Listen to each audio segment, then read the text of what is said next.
loser, we're going to hell. Okay, jokes aside.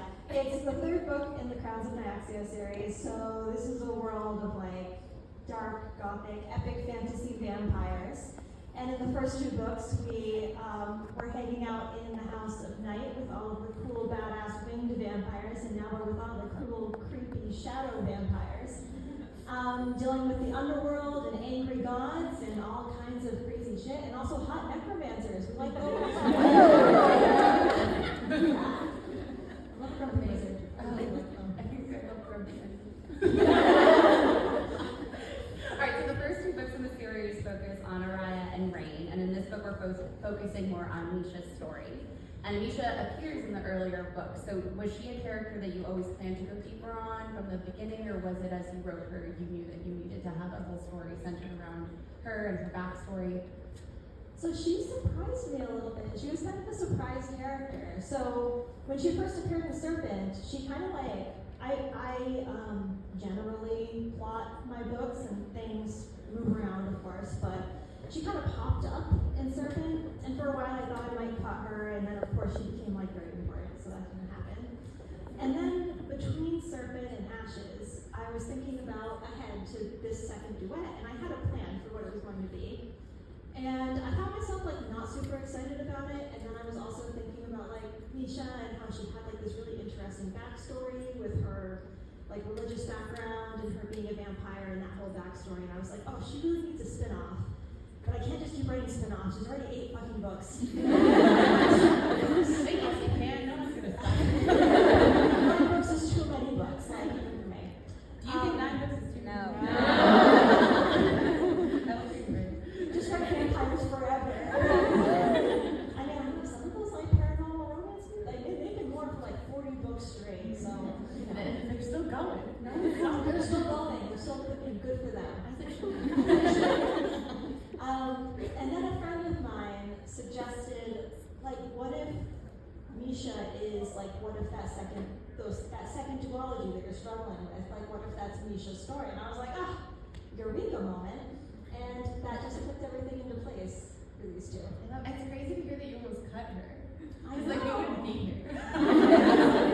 Like she wouldn't even be in this book. Like how would we even call that? Wow. Sorry, I'm not really good at this. I'm really good at this. Can you guys tell? You're so good. Sorry. So the first two books in the series had a lot of political undertones and a lot of political themes, and this book kind of has more like spiritual, religious subtext with the Dante's Inferno theme going through it. So was that a difficult transition to make into this part of the series with these characters, or was it pretty seamless? Was it something that you've been building for a very long time? So one thing that I like to do that I think could be like a plus or a minus, I guess, depending on how good you think I am at doing it. I like to do something different with every book. Like, I don't want to ever feel like I'm kind of writing the same book over and over again. So with this one, like with every book, there's always some new, like I'm like a magpie, like new shiny thing that I want to go explore. I relate to that so much. Yeah. So I was like, you know what? We're doing religious guilt and Some light reading. yeah, some light reading, some like, you know, hellhounds and skull dogs. Yeah, let's do it. You know, this has always been like a yes and series for me. Like, yeah, vampires, wings, monsters, gods, all the things. I'm gonna throw out because this fits well with what you just said. Wait, I'm going to my group chat. Hold on. This is only good. Is anyone okay with books? Yeah. She's so funny. She texted me today and she asked about how you came up with the different like levels, the different layers of the underworld. I feel like that fits with what you just said. Sorry, that was a really weird transition. And I was like, let me look at my group chat real quick to see what that question was. No, it's a great question. Yes. Now I'm curious. So I'm gonna get like a little craft geeky here. So I really like having sections in my books. Like I find it very helpful from like a craft and like a plot structure perspective. Yeah. So like the 5 trials in the Kashari, and there are 6 scorched roses, and there are, you know, like it helps me. I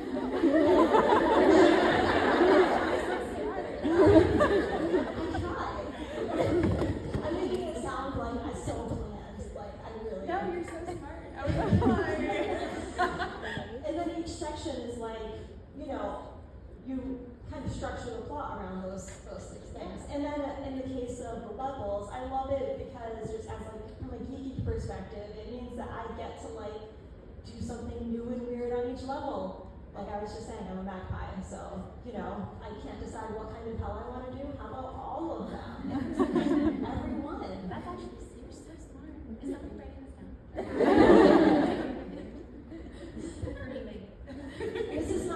This is me narrating my nonfiction book that I'm dancing. All right, listen up, bitches. Write that down. All right, so the world that you've written in general is very rich. It's full of lore, and we get deeper into the lore in this book, and we kind of get more of the gods of this book and their dynamics. So what was the inspiration for that? And in addition to that, even like from the first 2 books, what was the inspiration for like the vampires and how that all came about? Was that something like an idea you've been playing with for a while, or was it another eureka moment? Yes, like I just had on stage in front of a lot of people. So I'll answer the second part of your question first. So I had finished my first series, the War of Lost Arts trilogy, and I'm getting so much love on this tour. Thank you guys. It's very like near and dear to me. So I was a full-time author at that time, but you know, I was still a relatively new full-time author. So I was like, damn, I better come up with something good because I really don't want to go back to corporate America. So, all right, Broadbent, you better come up with something good. And I had like I don't know, actually I'm curious whether you are one of these people that I like low-key hate a little bit, but in a good way. Oh my God. I have a lot of author friends who are like, oh, I have so many ideas and not enough time to write them. Life is so hard. And I'm like, that's so hard for you. I feel like I get an idea, but I'm like, oh, I have no idea how to execute it. It's just like, once I sit down and write, I'm like, oh no. Well, the actual writing part is always hard. I love the nugget of an idea. Yeah. So, okay, nuggets or something. Yeah, a nugget. I tend to have not very many idea kernels. Like, I'm very focused on what I'm working on. And then it's like, okay, I've got to write a book. So I was very much like, okay, I've got to write a book. I was watching Castlevania at the time. I was like, this shit is awesome. This is great. I would love to do. I'm sick of Fae. No more Fae. I like a good mythological picture. Vampires are cool and dark. And yeah, in like an epic fantasy world. But I was really nervous about it because I was like, people, especially at that time, when people think vampires, they think paranormal romance, like contemporary settings. And I'm not about that life. I like to make everything up, clearly. So, like making your rules. Yeah. It is more fun when you don't have to play with like the real world. You're like, oh, there's a floating bed. It's just there. Why does hell have 7 levels? It just does. I don't know. It does. Because I said so, and I am God here. It's me, the puppet master.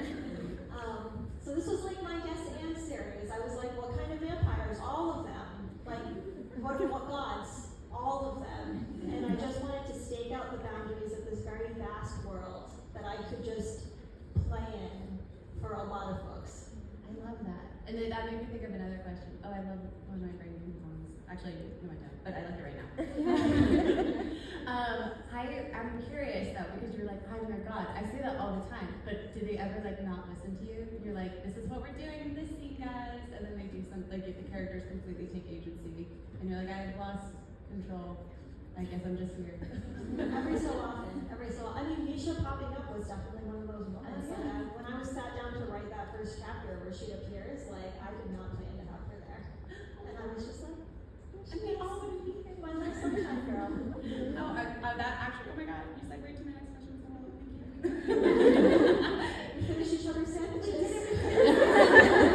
We did talk about how we love these nights. There was a discussion if we should just come out and dance. Yeah, you do not want that to happen. Yeah, I was like, what did you say we should do? Macarena? That's about Macarena or the chicken dance. Like those were our 2 that we were playing. So. But we decided to grace you with our words instead. But Misha is one of my favorite characters, if not my favorite character like as a whole, because I love her whole attitude of like, I smile even when it's difficult. Like I smile even when it's hard. I love characters like that. I don't think there's enough characters like that in the book world. And she remains compassionate and empathetic despite all of the terrible things that she's been through. So was there inspiration that you pulled from for her character? Was there like something that inspired you to write her, like in your own life or outside of it or in media? Yeah, I also love Misha a lot. I know that she's not like, there's like a, how do I put this? There's like I love a badass female character, badass in the traditional way that we talk about it. Clearly I like a girl who's good with knives, also. But yeah, don't we all? But I also feel like a character like that is not inherently better or stronger than a character whose strength lies in their compassion. I don't think that makes them weak or naive. And I think that still having that, like someone who actively chooses that, to believe that people and that the world can be better, even while seeing how terrible it can be with very clear eyes, you know, there's no naivety to it. Naivete? No, you're right. Is that correct? You're correct. Right? Yeah,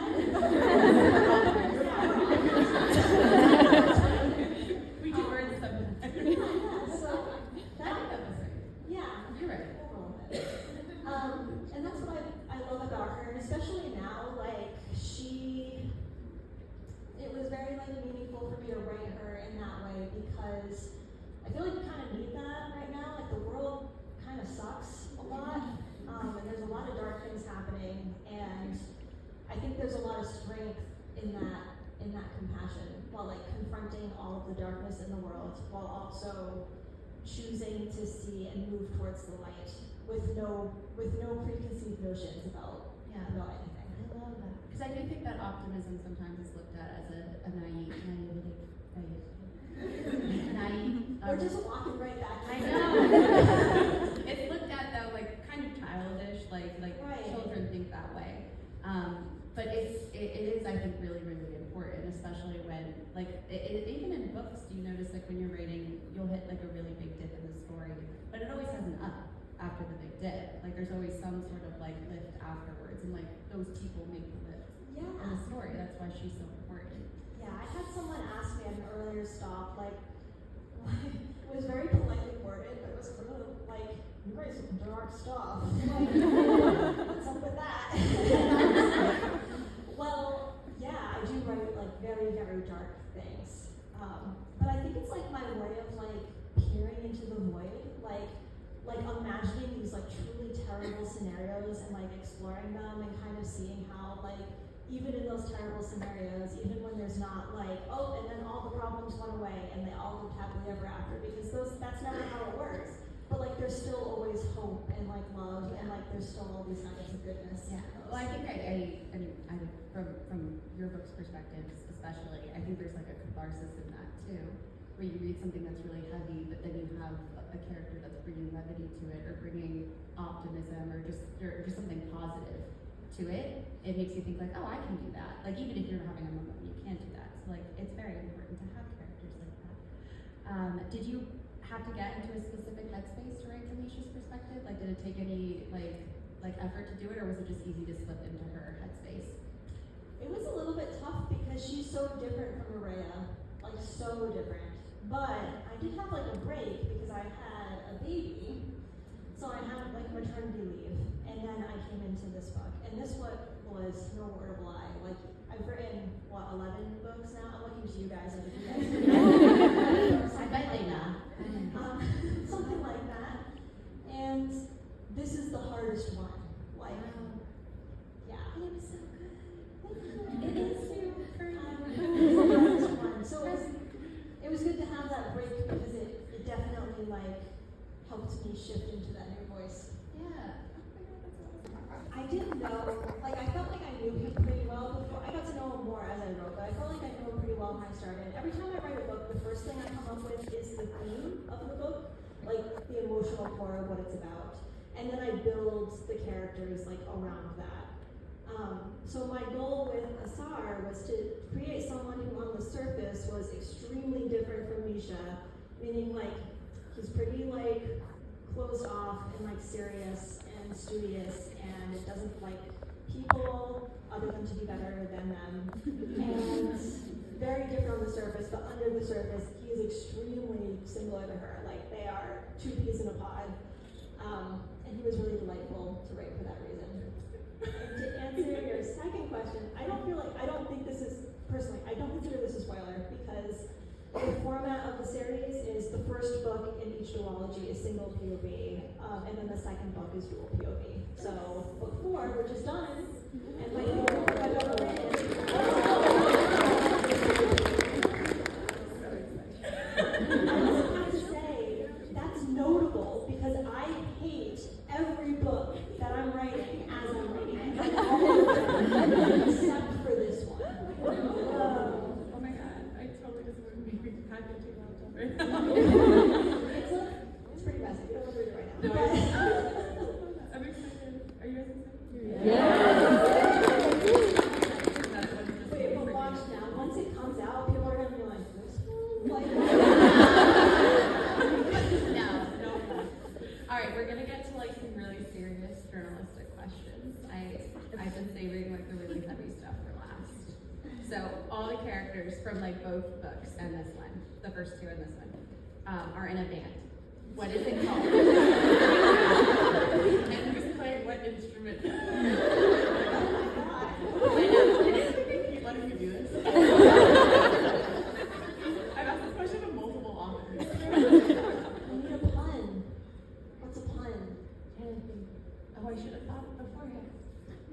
I don't know. I keep wanting to come up Something with vampire related. like a blood rice suck. pun. We suck.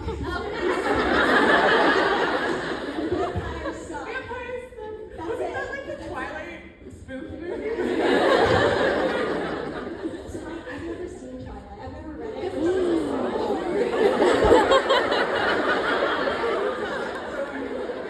Alright, sorry.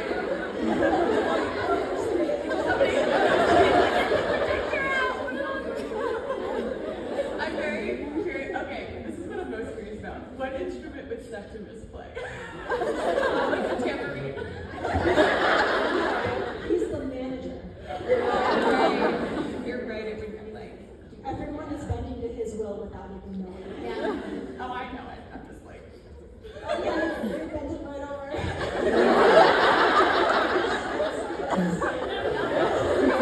I would have been mad if you didn't take the opportunity. Oh wait, okay. What instrument would Araya play? I think she's a piano. Oh no, she can't be. Strings, the electric violin. Is this a piano? Is it electric violin?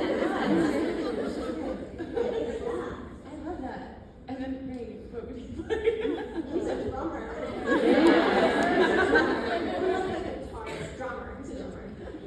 Asar's a pianist. Oh yeah. I mean that's canonically true. Misha's a singer. Yeah. And then female main character, 5 and 6, guitarist. Oh. I feel like it's that She's scene in the Shrek coolest where they're one. holding up the cue cards. Okay, the next ones are also pretty serious. So I wrote down some hinge prompts. Hinge is a dating app, and you're so lucky to not know what that is. I'm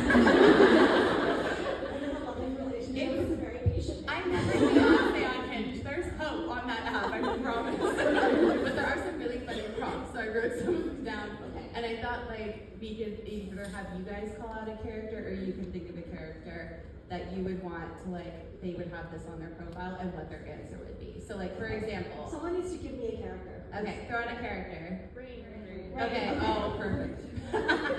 Dating me is like. Like. Falling to your death.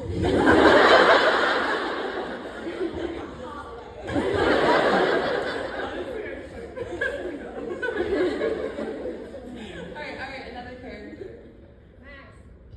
Max. Okay. Oh, we're going like cross areas. Okay, great. Okay. My Like who unusual would ever do this? Okay. my unusual skills are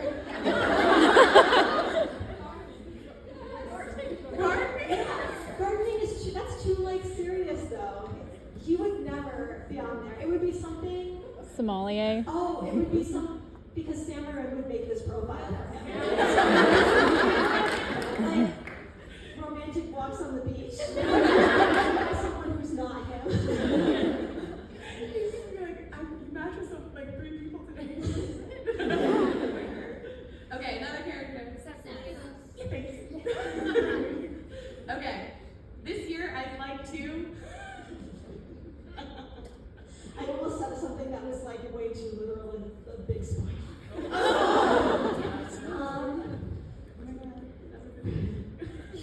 Rise to new leadership positions. Okay, I think we have time for one more. All right, one more. Vincent. Oh God. Perfect. Excellent for this one. I would. My mantra is. I mean, it's right there, right? Guard your fucking heart. Should we do one more, or are we? Okay. Oh, excellent. I lied. Sorry. I'm an author. That's what Araya? Okay. Araya. Okay. I nerd out over. A nice new hunting knife.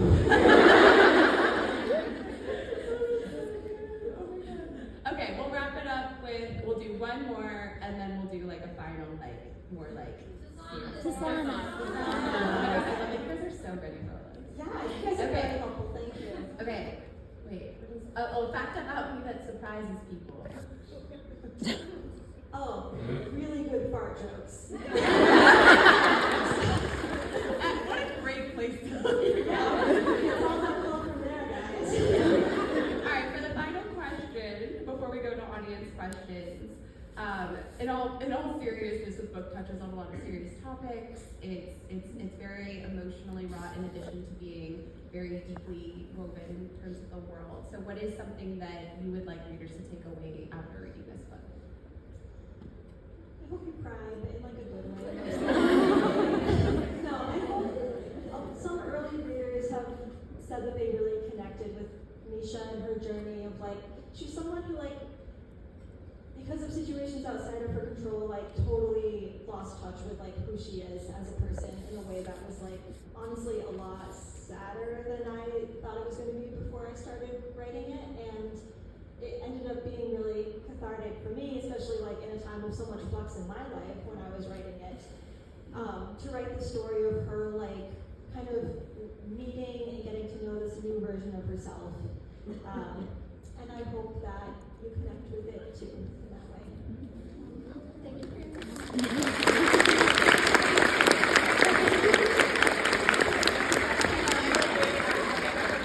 I was very into him, but apparently nobody else was. So maybe one day, maybe someone can guess. It's not Samurai. Everyone's into Samurai. He has suffered enough. But that's how you hear me out. Mom does grow up to be a badass. I can hear that canonically true. But it was not Mom. There was someone else. Right? Oh yeah, I was going to do something with him. There are 2 characters that have like kind of unfinished arcs. There's a certain Faye character who has kind of an unfinished arc that he never like resolved. And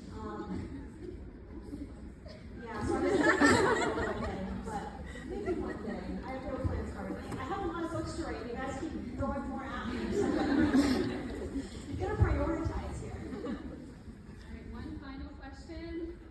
And Carissa, yep.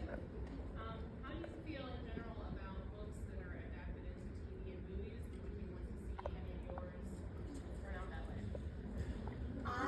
Okay, so realistically, I know that if they can't manage to get a freaking quarter of Guns N' Roses fan,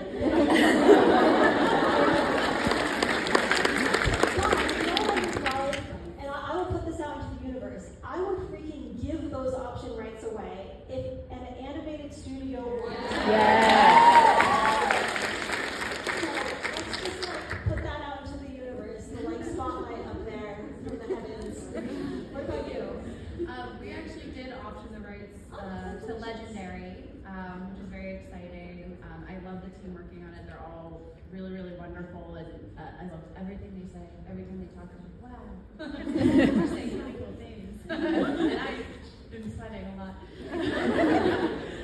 Yeah, I think it really depends. I've seen adaptations done really, really well, and see ones that like really stray far from the source material, and sometimes that works. I mean, I think that a good example, this is so silly, but this was like one of my favorite movies growing up. Does anyone like Ella Enchanted? Yeah. That was like a completely, but did anyone like the book as well? Yeah. The book, we know, the book is completely different from the movie, but the movie is so much fun on its own, and the book is so much fun on its own. So I think that both can work in different situations. There's so many things from my books I would love to see on screen. Mostly Kingsley. I feel like that was just a frog holding up a sign. I'd like to get a frog and just figure out how I can get it. People are constantly asking me where he keeps his signs. That's like the biggest question. That's a good question. They're like, where is it? I'm like,